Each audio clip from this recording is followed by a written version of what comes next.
Hey, guess what I'm going to be sharing with you today, because I'm very excited about what I'm going to do today. Yesterday at night, what happened was there was a power cut and I suddenly heard the sound of the inverter. Beep, beep, beep, and I was like, okay. One is the charge part. Second is the summers are in and we are using our ACs and all of that. The lockdown is still on regardless. So what I anticipated was that there's something that's happening with the battery of the inverter, and sure enough it was running short on the distilled water inside it. So now in such times, what does one do? So I got my sleeves up, and that's why I'm like really excited today, because this is going to be my first time that I'm going to get my battery up. Alright, the inverter has to work perfectly fine and I don't need to engage with anyone here. So what I did this morning was that I took the biggest patila I have, okay, and I boiled water for about 20 minutes, and of course the quantity went much lower, but I was creating distilled water at home in my own way, and I've let that cool. And now I'm going to be kind of moving on to fill all the cells of the inverter with the water and top it up. So apart from me being excited about doing this, I've always believed that I think it's very important that if you're using certain things, you should also know at least a little bit about handling those things or repairing those things.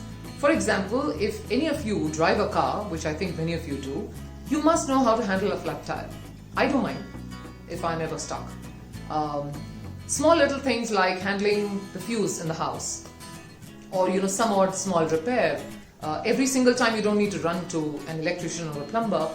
If your, let's say, kitchen sink is blocked, you have gadgets, you can use those and get it up and about. Similarly, if your, let's say, the shower or the tap is getting kind of clogged because of maybe mud in the water of some sort, you can always do it yourself. You don't need to every time run around getting help. I think more than often it doesn't cross our minds, or maybe even we are lazy. So I think when we talk of being self-reliant, it's not only about being financially free, but it's also being able to take care of your things on your own. So for any of you who are excited to join me in this, follow me somewhere down. I have to actually organize a ladder, and I have a ladder lying outside which I'll just bring in right now. The inverter is at a slightly high location, so I need to kind of get onto the stairs and then do the needful. But I am so excited. Yes. Join me.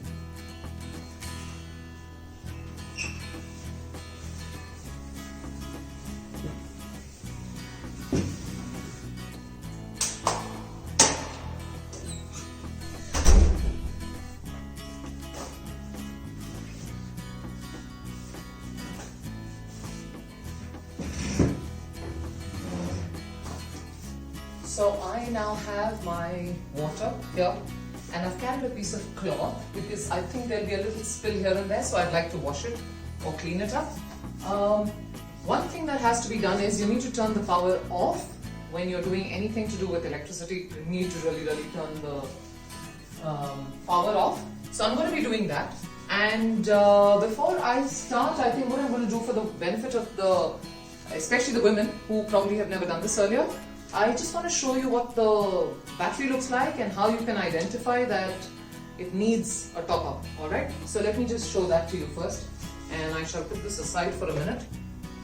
Alright, so here we are. Let's get on with this, and let me take you to my inverter. Here you can see the battery right here, and this is the inverter. So let's just understand this a little better. Alright, so now if you can see here right on top, there are 12 cells from what I can see, 12 cells that I need to fill the water into. There are caps here, as you can see, and there are sort of cylindrical projections from each one of these caps.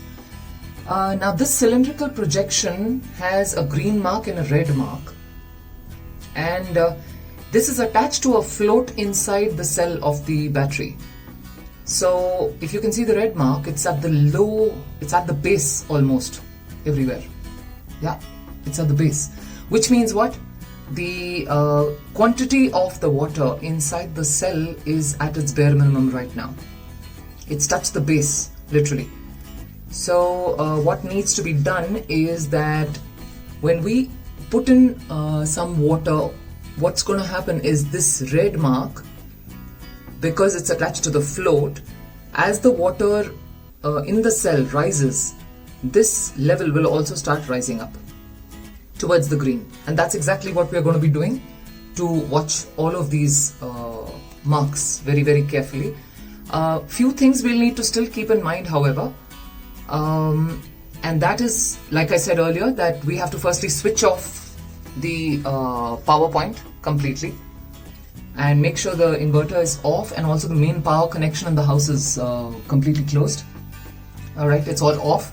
Wipe the battery if you can before you start, because we don't want any kind of impurities, and if there's any kind of dust anywhere, it can be cleaned now while the caps are all on, because it actually spoils the cell inside if we have any sort of, cleaning done when the cell caps are open. So we don't want that. It will spoil the cell chamber. And also, I mentioned earlier, we are using only distilled water. We are not using any tap water or anything else. And it would be healthy probably to not fill your battery up to the brim. Don't fill the cells up to the brim. It's better to kind of just work it around when it just kind of goes somewhere here, midway or something like that. If your battery has a mark which says maximum, you can keep your eyes on it. And keep testing it intermittently in between, that you put the cap on and check. But I would say, safely speaking, don't try and overfill it. Remember, we are doing this more as a makeshift because the lockdown is on. So you're trying to make sure that your inverter continues to work, and that is the primary objective here. Another thing that probably you need to remember is that if it spills, the liquid inside is acidic, and you don't want to have any contact with that. In fact, if you do have contact, remember, quickly wash your hands with soap and water. And also, if your battery is on the floor, it can spoil your vitrified tiles. So we need to watch out for that part. And these caps that you can see here, these caps are to be opened, like you typically unscrew something and then you close it again. So the fact that I will be turning off the power to do this entire chore, this will be all in darkness, so I won't be able to demonstrate how to put it in. But I guess you would understand that this is a typical thing of you go anti-clockwise, unscrew the whole thing like that, and then when you are done filling up whatever you need to, you're just going to kind of screw this back again and close it properly. And you'll be pretty much done. One thing that's caught my attention, however, for me is that this sealing and the level of the battery is very less, so I probably have to ensure that I don't use that mug. It won't work. I will need to look at some replacement and maybe look at other options, or maybe just use a bottle, I guess. Yeah.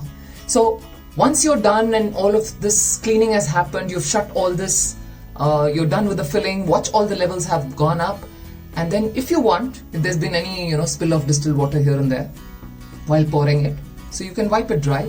And then one more time, just turn on the power and you're good to go. Yep. Yay, I'm so excited. Yay. Yes, did it. I'm so happy. It's such a nice feeling to suddenly know that you can handle so much stuff on your own, isn't it? I love this. And I'm glad I learned something new for myself.